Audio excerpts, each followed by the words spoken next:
Hello, dear family, astrology family, and friends. Thank you for subscribing to my channel and follow me. I'm here with this video about the Virgo total lunar eclipse coming up pretty soon. Is March 14th. It's an event that can turn our life upside down. And I will explain why. I will explain how I see this eclipse in detail. Remember that we are in the Pisces moon cycle. Started end of February, 28th of February, actually, with the new moon in Pisces. So it is expected to be a cycle of chaos, confusion, a lack of grasping, a lack of grounding. So everything seems to indicate that we are really in limbo and a space where we can't grasp anything, we can't define anything, and everything is confusing, changing. We have no limits on anything. So that's mainly the collective energy that is coming to us. But of course, it depends on your natal chart. If you have planets or angles where the action is happening, or with squares, oppositions. But as a collective, we are all feeling it outside of us, right? So the Pisces North Node is worth having a reminder of what it means. It relates to intuition, telepathy, but also delusions. So it has a positive side, but it depends on how prepared we are for this ocean of feelings. Of course, it's the result, right? Also, it depends on which house, on what planets you have there. It is a sign of service, but it's also sacrifice and scapegoating and treason and deception. Escapism could be positive if you take a retreat, a spiritual retreat, for example. It could really enrich your life. But if you go to addictions as an escape, so then it's not so good for you, right? So it's a sign where things ends, and it's a sign of letting go, surrender, but it's also the sign of abandonment. So it's a sign of merging with everything, but at the same time, it's a sense of chaos and confusion and boundlessness that may not be so positive for our lives. So it's also a sign of invasions, of flooding, literal flooding with water and flooding with emotions. But it's also the invasions of secret enemies like virus, mold, fungi, bacteria, everything that is stimulated by too much humidity, too much water. So all of this needs to be taken into account because the majority of the energy is in the North Node. We have at the beginning of the cycle, we had the moon, the sun, Mercury, Saturn, Neptune, and the North Node, and Ceres. We had 6 or 7 um, um, bodies there. So there is an over highlight of the sign of Pisces. And now the South Node, and the North Node is attracting all that energy. It is a portal of ingress of energy, while the South Node in Virgo is actually an exit or a drain of the energy of Virgo, meaning the meaning we will study while I analyze the lunar eclipse. Now, another thing is that February starts and ends with Mercury in it's February or it's March. Sorry. No, it's March. Sorry about this. There's the month of March that starts and ends with Mercury conjunct Neptune. So this adds to the mental confusion, the delusional emotional states, and all that is happening. We need to take with a grain of salt, especially anything related to communications. Even this video, because also Mercury is stationing retrograde at almost the same time as the eclipse. So we'll see and analyze every detail of it. And we still have Mars out of bounds, as I said, until April 7. And I explained what Mars out of bound is in the previous video, or a couple of previous videos. So it's very important to remember that the cycle, this March cycle, started February 28 or 27 with the new moon in Pisces. So this is the energy we will carry over the whole lunar month. So all this concentration of Pisces will influence or impact the whole cycle. So you can expect all those things that I described in the previous slide. So we have already experienced the waxing square, March 6, 2025.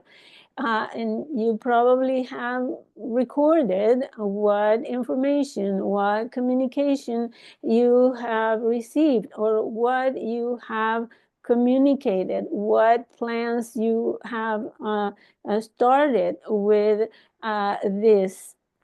But remember, is not a very, if you're planning something, for example, if you're planning a move, moving homes, or if you're planning something, anything, you need to take into consideration that the ruler of this waxing square, which is in Gemini, and the ruler of this Jupiter is Mercury, and Mercury will retrace its way back through from 9 degrees 35 through Aries and back into Pisces, and then goes back direct.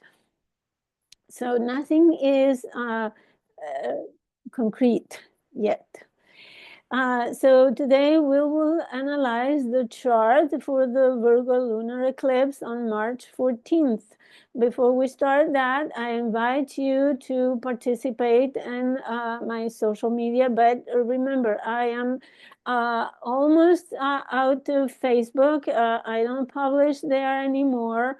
I'm out of Instagram a long time ago. So I am in Pinterest and MeWe and Tumblr, but I have a blog, satsangatastrology.blogspot.com. I'm going to show it to you. Let's see.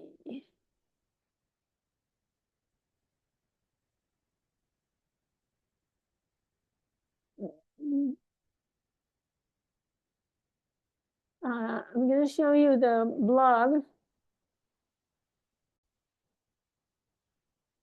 Okay, here, this is my blog, Satsangata Astrology. This is how it looks. And these are the different pages that you have in order to learn how I work and what I offer. YouTube channel, Tumblr. Pretty soon I'm going to remove Facebook and Instagram because I will close those accounts. Um, so you have client reviews and order your reading and also study with me.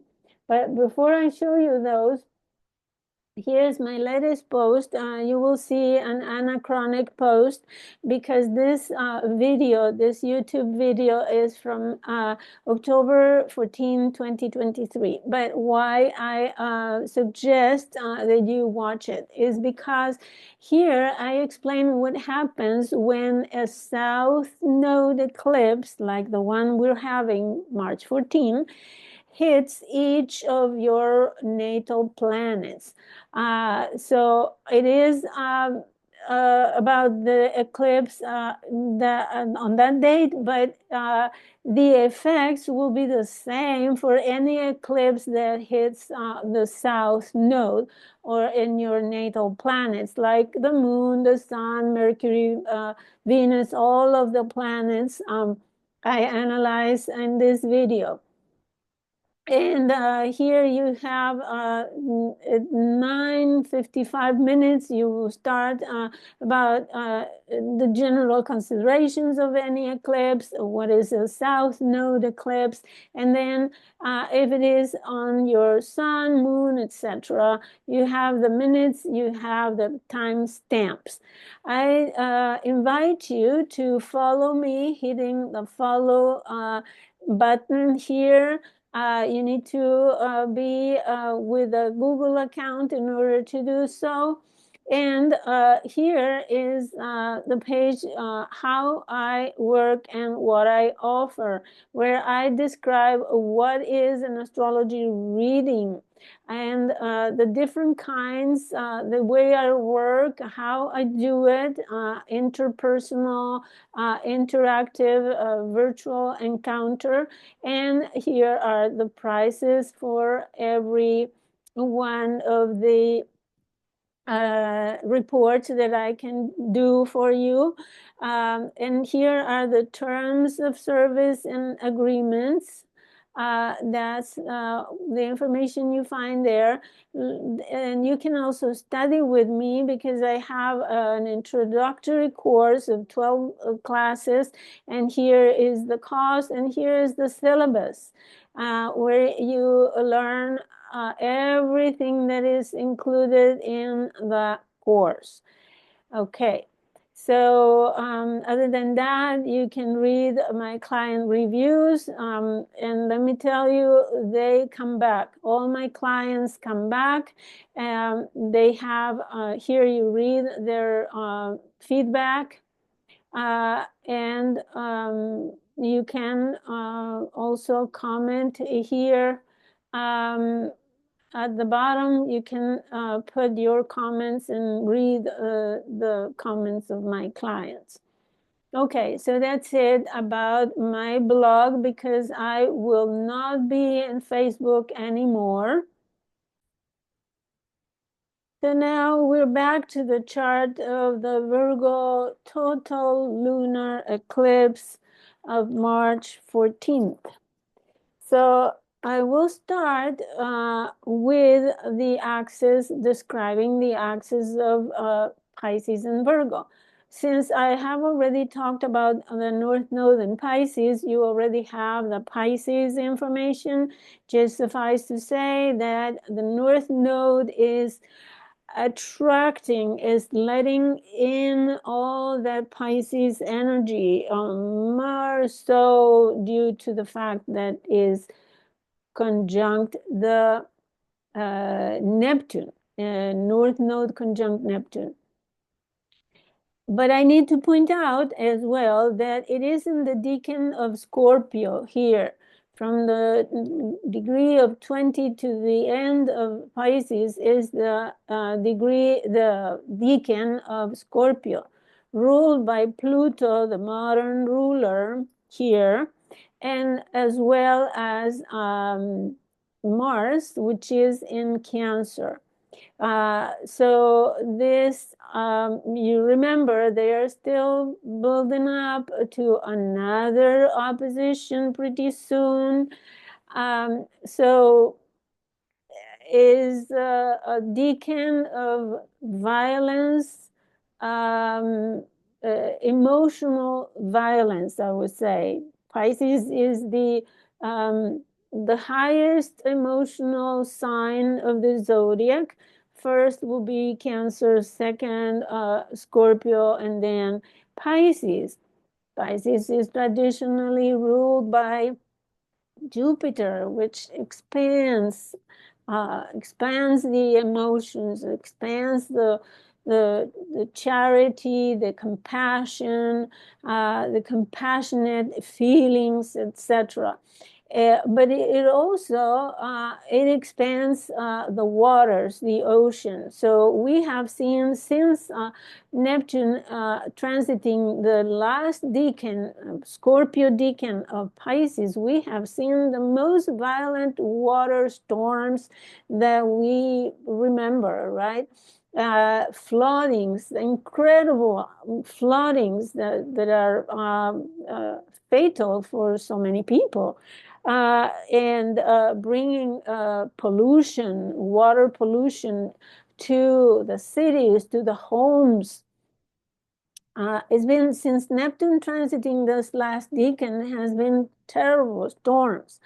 So we don't discard or rule out big storms with this eclipse. And also water contamination and problems with health due to that. So we will analyze now the South Node eclipse in Virgo. So when the moon is in Virgo, normally we focus on diet, on health, especially digestive health. And we focus on the daily chores, the daily routines. For example, planning the menu, planning the grocery shopping, the diet, the home cleaning, the hygiene in the house, and the personal hygiene, and all of that. So what happens when the moon is associated with the south node and being in opposition to this Neptune, to this Saturn, because actually this eclipse the energy starts with the day before, with the moon in opposition with Saturn. So, which is debilitating to say the least.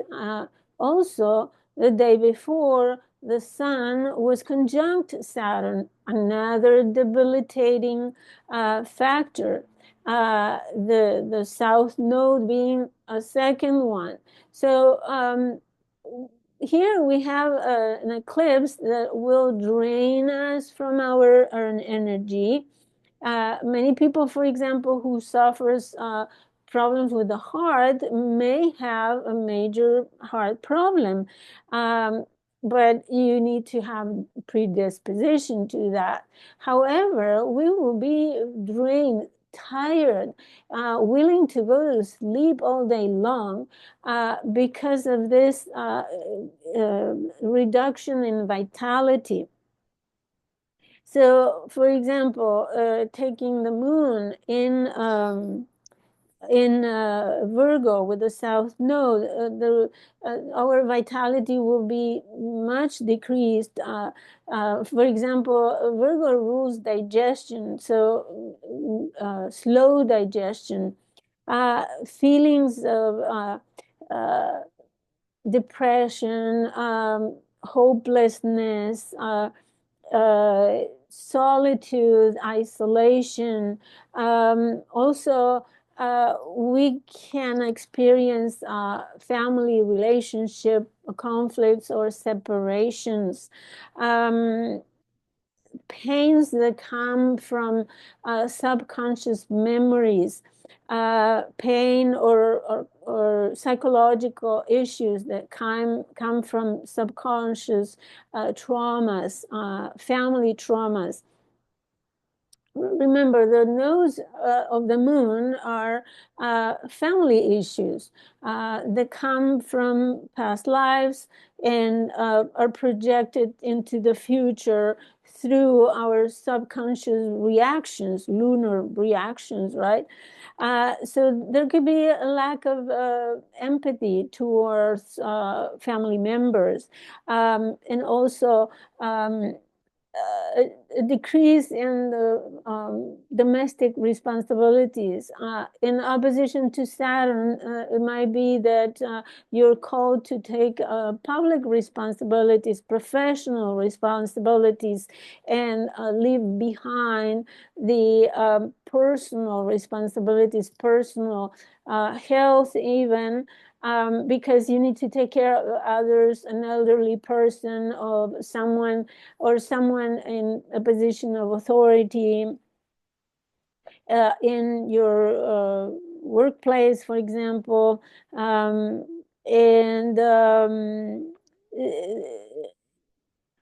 So if we go back to previous hours and before the lunar eclipse, Saturn makes a conjunction with the sun the day before. Let me tell you exactly. The the time is Central Time. Saturn conjunct the sun in Pisces is at 5:30 a.m. Central Time on Wednesday, the 12th. And the moon opposes Saturn at 10 a.m. 10 p.m. sorry, Thursday the 13th. So those are preceding this eclipse, and they both have this factor of decreasing our vitality, our energy. So way before the eclipse, we will feel tired and willing to really retreat, to have more rest, to sleep more. And also, while sleeping, you may have very vivid dreams, especially dreams about water. About being flooded and such things. And we don't discard that in certain places of the world, your home may be literally flooded due to a huge storm. Also, there are limitations. There could be limitations and difficulties due to the government imposing obstacles, limits, or restrictions related to uh, health, health and healing. Saturn in Pisces could be restrictions or regulations regarding hospitals, regarding the health care services. Um, and What else? I think this lunar eclipse with the South Node in Virgo is going to be very focused on our vulnerability, the vulnerability of our immune system, because the North Node is in Pisces and all that energy in Pisces. It is highlighting the immunity. and is debilitating the immunity against bacteria, against virus, but especially fungi. And for example, if you are prone, you may get a candida infection, or and be careful with this kind of uh, yeast infection in the digestive tract. So what you can do is avoid, for example, eating um, fish already. Eating fish could be very disruptive for your health, but also eating raw vegetables and fruits that have not been cleaned, because they could be contaminated with fungi, with bacteria, virus, and such. So what I do personally, I do a solution of white vinegar with water, and I rinse all vegetables and all fruits in it for a few minutes, because that will kill the germs, and then you rinse them with fresh water, and they're ready to be eaten. So it is important to take care of the hygiene, like Virgo says.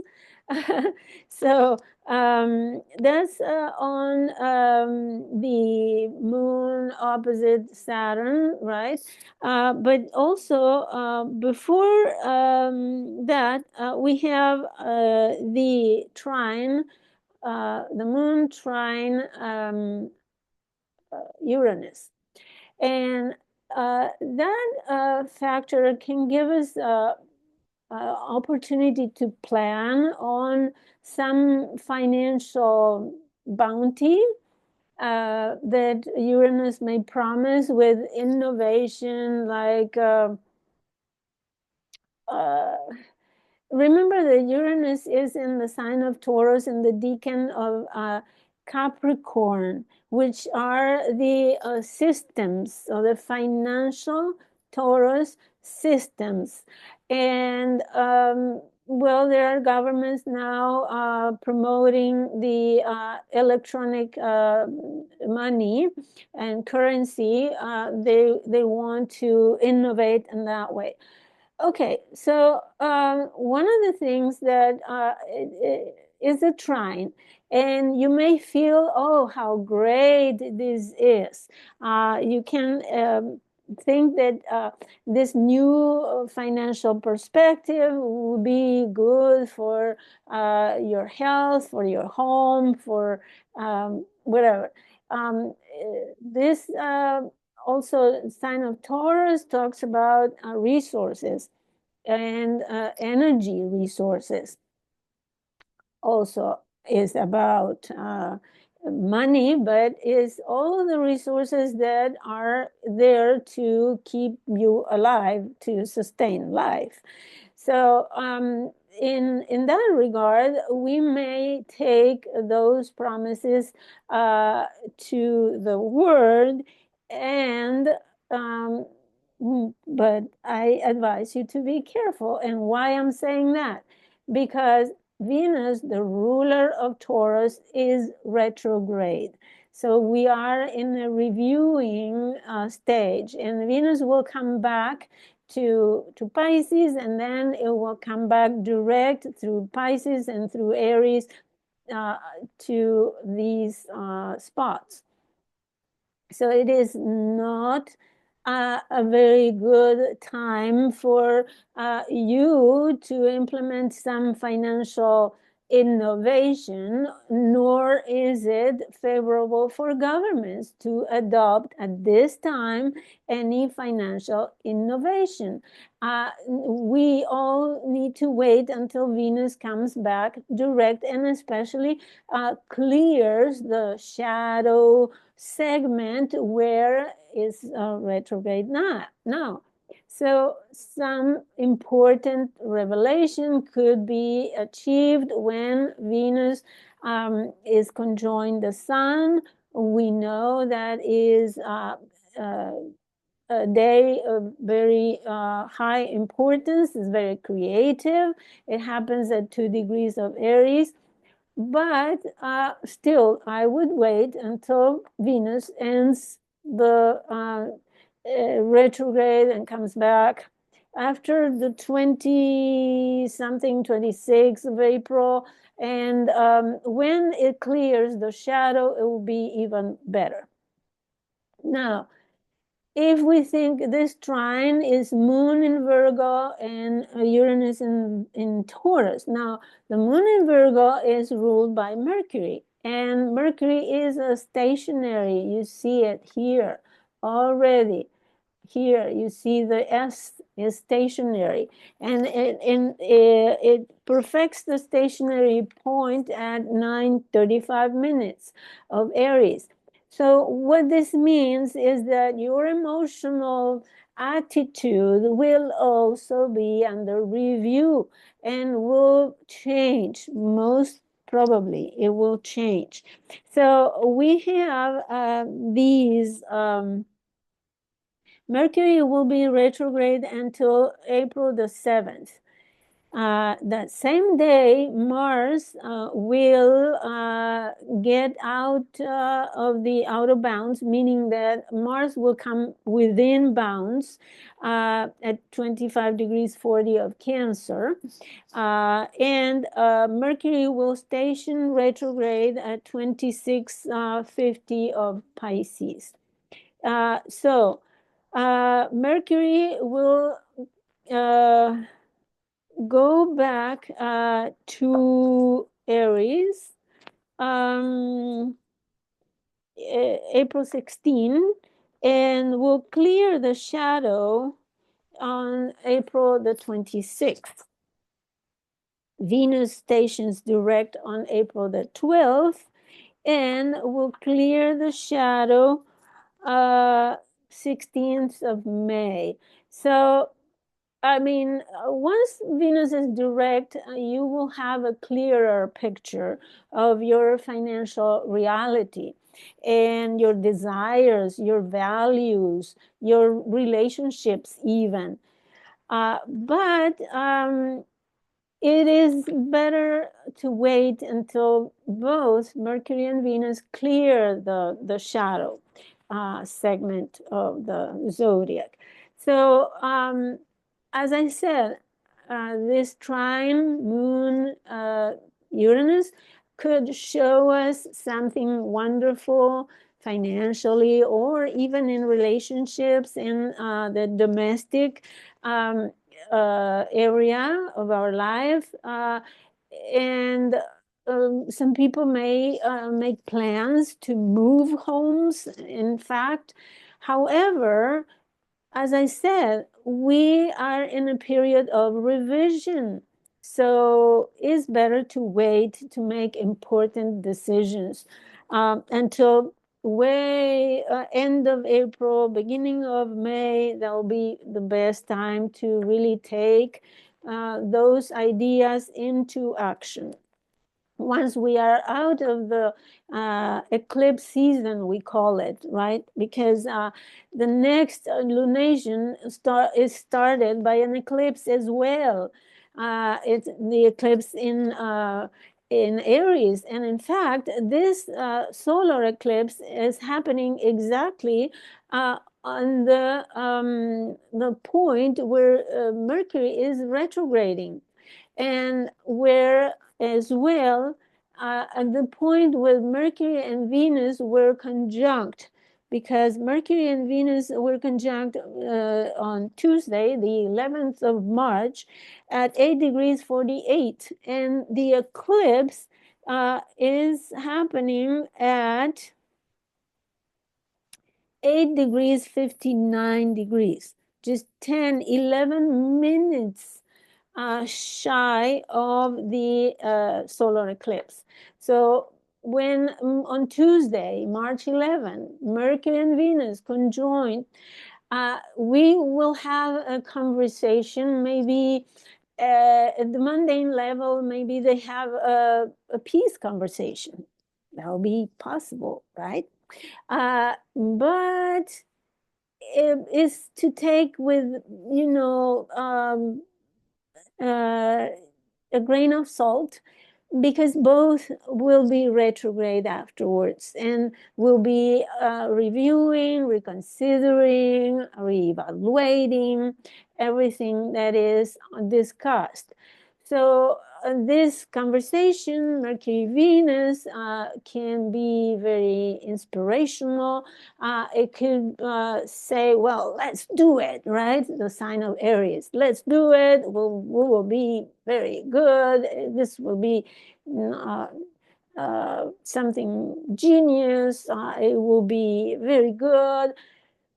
Remember, Aries is a sign for the getting started. It's the start of your car, right? When you put the key in the ignition and you get started. But sometimes it doesn't have enough energy to continue to follow with the action. More so if these two planets are going retrograde.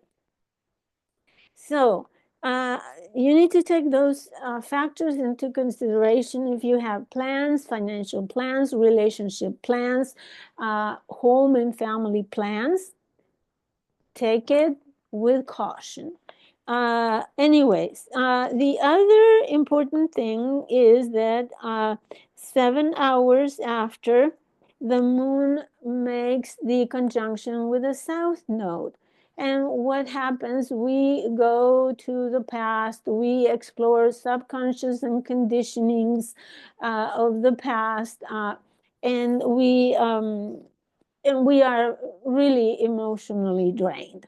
That's the summary of it. So 11 hours after, the moon also makes an opposition to Neptune, another draining factor for this.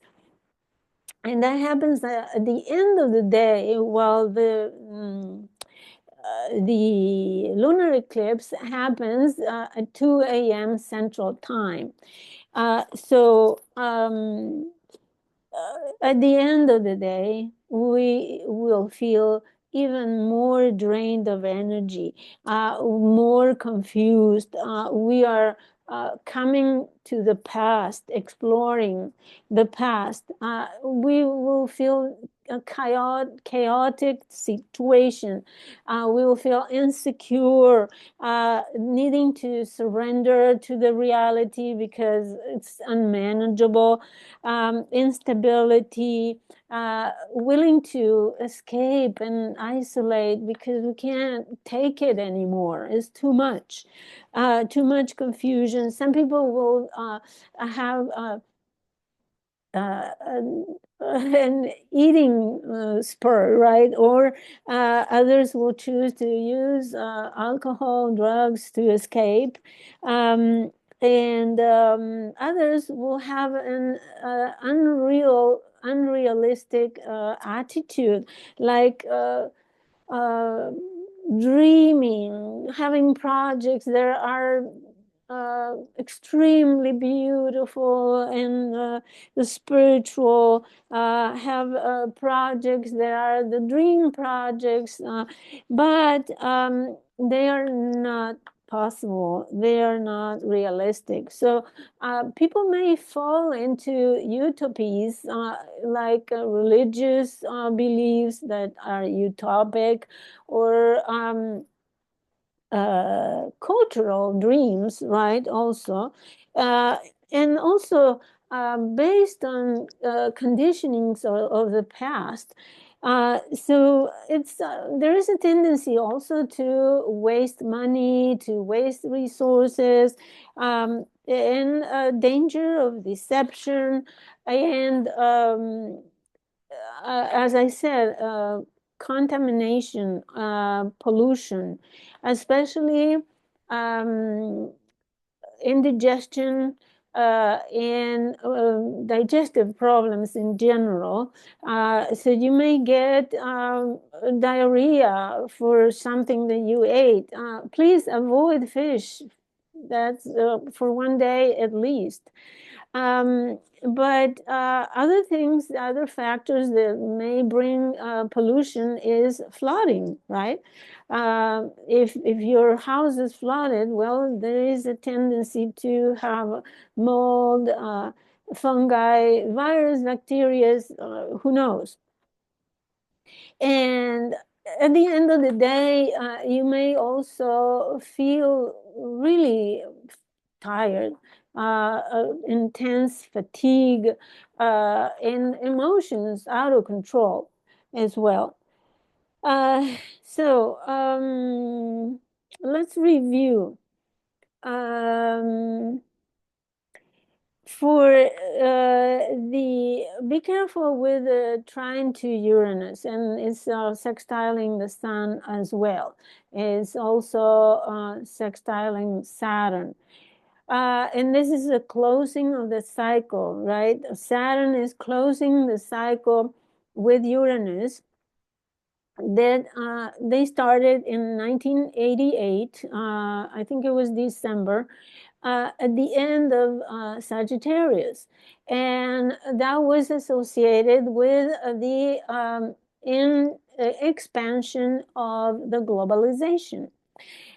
So now we are coming to the extremes of globalization, to the point that it's actually uh, in detriment for the economies of the world, due to exploitation and such. I have a blog a blog post in my blog, sadsangatastrology.blogspot.com, about this next conjunction, Saturn and Uranus. And it will happen exactly opposite of the 1988 conjunction. It will happen at the end of Gemini, which brings everything, the systems, Saturn, of the marketplace, Uranus, to the local areas. So I encourage you to go and visit my blog and read that article, which will show you the new tendencies of the markets, the new tendencies of the economy, and the systems, the structures of the economy. Having said that, Uranus can also give us a glimpse, an inspiration of how can we improve our the resources of our family, or the resources, the domestic resources, either home um, or the country. It also can highlight the social interactions with friends of the family, with groups that are like-minded, and that could help us. So joining certain groups could help us have a better understanding of how we can improve our family life. However, as I said, it can also talk about unexpected benefits, or financial changes, as I said. But be careful, because both rulers of both signs are in retrograde, as I said. Anyways, so that is most of all that I have to say about this eclipse. Um, uh, it will be ruled by Jupiter, Neptune, and Mercury.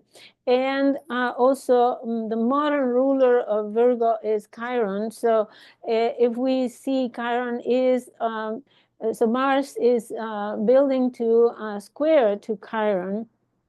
So that's another factor that can play into this eclipse. So